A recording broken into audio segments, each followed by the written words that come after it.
Alright, so before I actually start this video, I know there are going to be people in the comments that ask where monsters like Boros or Orochi is, but those guys to me aren't dragon level threats. They are arguably god level threats, and if you disagree, then I advise you watch my video on why I think Tatsumaki is a god level threat, because I touch upon Boros's and Orochi's threat level in that video. But before we actually jump into this top 5, make sure you subscribe if you're enjoying the video so far, and leave a like because why not, it takes like 1 second. But anyway, as you can tell by the title, in this video I will be listing the top 5 dragon level threats in One Punch Man. And yes, this list is in order, so number 1 being the strongest and number 5 being the weakest. And this list is also my personal opinion on who I think are the strongest dragon level threats in One Punch Man. So starting off with the strongest dragon level threat, so number 1 out of 5, and you're probably wondering why I'm starting with number 1 instead of 5, and the reasoning is I don't really know. I feel like it will trigger some people, so why not? I felt like triggering some people today, I don't know. So number 1 for me has to be Phoenix Man. I know that many people may not agree with this, and many people probably think Garo should be the number 1 dragon level threat at this point in time, but let's be completely honest. Phoenix Man's abilities were straight up broken. And I'll be completely honest, it was a hard choice in picking number 1 on this list. It was mainly between Garo and Phoenix Man. And Phoenix Man to me personally just manages to up Garo in terms of strength and feats that have been shown so far in the manga. So just in case you forgot what Phoenix Man is capable of doing, I'll just jog your memory and list pretty much all the things Phoenix Man has shown to be able to do. So Phoenix Man and Garo are very similar in this aspect, which is the fact that they get stronger after a near-death experience. His powers are that he can manipulate fire, light and ice. He also has his own like pocket dimension that he can tap into anytime he wants. Not to mention he has the ability of reanimation, meaning he can revive corpses. He also has immense strength, speed and durability, and he also has enhanced senses, meaning he can literally dodge most attacks that are thrown at him at any point. Phoenix Man also has many different forms that cater to many different things that he may need to prioritize in battle. I will put up all the abilities on screen right now, so to cut it short, Phoenix Man is just straight up broken and deserves the number 1 spot in my opinion on this list. And can I just quickly point out that the way Phoenix Man was beaten was ridiculous. It genuinely makes me sad seeing a powerhouse like Phoenix Man be beaten in such a ridiculous way. If Phoenix Man kept upgrading, he would have easily made it to a god level threat. But next on this list is Awakened Garo, which means he is second on the list. And just like Phoenix Man, Garo is on his way to being a god level threat. And as I said earlier in the video, it was extremely hard for me to pick between Awakened Garo and Resurrected Phoenix Man, and I would love to put them as joint first, but then this video wouldn't be a top 5 list of dragon level threats, if you get what I mean. So as for Garo, it's pretty much self-explanatory. He gets stronger after a near-death experience, as I said earlier. And as I said earlier, Phoenix Man and Garo in terms of physical abilities are pretty much identical. Garo also has immense strength, speed, durability and reflexes, and he also has enhanced senses, making it also quite impossible to hit him. Garo also has accelerated growth and can adapt to pretty much any fighting style, not to mention he's also immune to poison. Garo's fighting style is something we are all familiar with, so I don't think I need to really mention it. We all know, you know, his like water flowing crushing fist thing. I don't remember the name off the top of my head.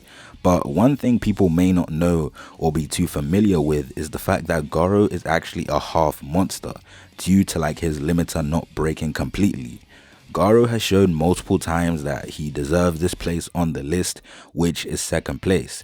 And as I said before, it was extremely hard to put Garo in second place because Garo is just as strong as Phoenix Man, but I felt like Phoenix Man in terms of, you know, the abilities he had were just a bit too broken for him to, you know, be put in second place. So anyway, third on this list of the top 5 dragon level threats is Orochi, and believe it or not, third place was the easiest position for me to choose, unlike first and second, and even fourth and the 2 candidates for fifth, which we will see in a moment. But as I was saying, Orochi is third on this list, and that's because he's shown to be very powerful in his own right. Orochi can metamorphosize. He also has the ability to manipulate fire and electricity. Orochi can also stretch his multiple limbs and body parts to attack from a very long range.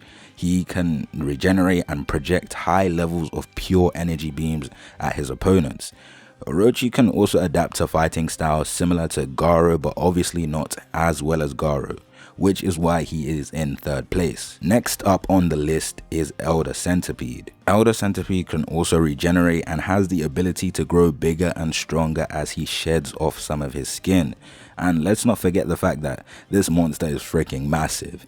There's no doubt he's up there in terms of how devastating a monster can be. But now we're on to the last spot on the list, which is 5th place. 5th place was probably the hardest out of all of them, along with 1st and 2nd. So the two candidates contending for 5th spot on this list are Goketsu and Psychos. And just to make it clear, this is the Psychos before her fusion with Orochi. If I say Psycho-Orochi, it's the fusion with like Psychos and Orochi. And if I say Psychos or Orochi on their own, then it's just them in their base form. But this was very hard to pick between because both of them in terms of strength are pretty similar, and their overall capabilities as a dragon level threat are also pretty similar. I feel like a lot of people may not agree with me and say Psychos is in a completely different league to Goketsu, but no, she's really not that much more powerful than Goketsu. And I also feel like Goketsu gets a lot of disrespect, which is kind of unfair because one of his very first fights was against Saitama, and we all know Saitama is fucking unbeatable. But Goketsu's abilities and feats are also very impressive. Goketsu has immense strength, speed, durability, and reflexes. Not to mention he has keen perception, meaning he can identify the strengths of others basically just by looking at them. And Goketsu is also stated to be one of the strongest cadres along with Elder Centipede, which is why I feel like he could be the 5th strongest dragon level threat. Genos even stated that fighting against him was almost like fighting against Saitama. But on the other hand, Psychos is also a contender for 5th place because she is also quite strong and has shown multiple feats that may be more impressive than Goketsu. Psychos can manipulate gravity and crush her opponents and even shoot energy beams out of her fucking eyes. Not to mention, she's also able to use psychokinesis and telepathy, which is helpful when fighting as a team. But Garo has literally stated that Psychos is unable to perform more than one action at a time, which is why Psychos is not higher up on this list, like maybe for example 4th or even 3rd if I'm really wanking her off it. Can I say wanking? Anyway, moving on. Regardless of that fact, Psychos is still a very strong dragon level threat, and I feel like the fact that Psychos can use things like gravity and energy beams against Goketsu makes me lean towards her being number 5 on this list. And I feel like Goketsu relies a lot on physical attributes, and he didn't really have any projectile attacks, which obviously puts him at quite a big disadvantage against Psychos, who can literally use energy beams and control gravity, which requires no physical, like it requires no physical like touching, if that makes any sense. So I think it's safe to say Psycho secures her place in number 5 on this list. And that's pretty much it for this video. At number 1 we have Phoenix Man, at number 2 we have Garo, number 3 we have Orochi, number 4 we have Elder Centipede, and number 5 we have Base Psychos. If you like the video, make sure you leave a like and subscribe with notifications turned on and set to all. And apart from that, I will see you in my next video.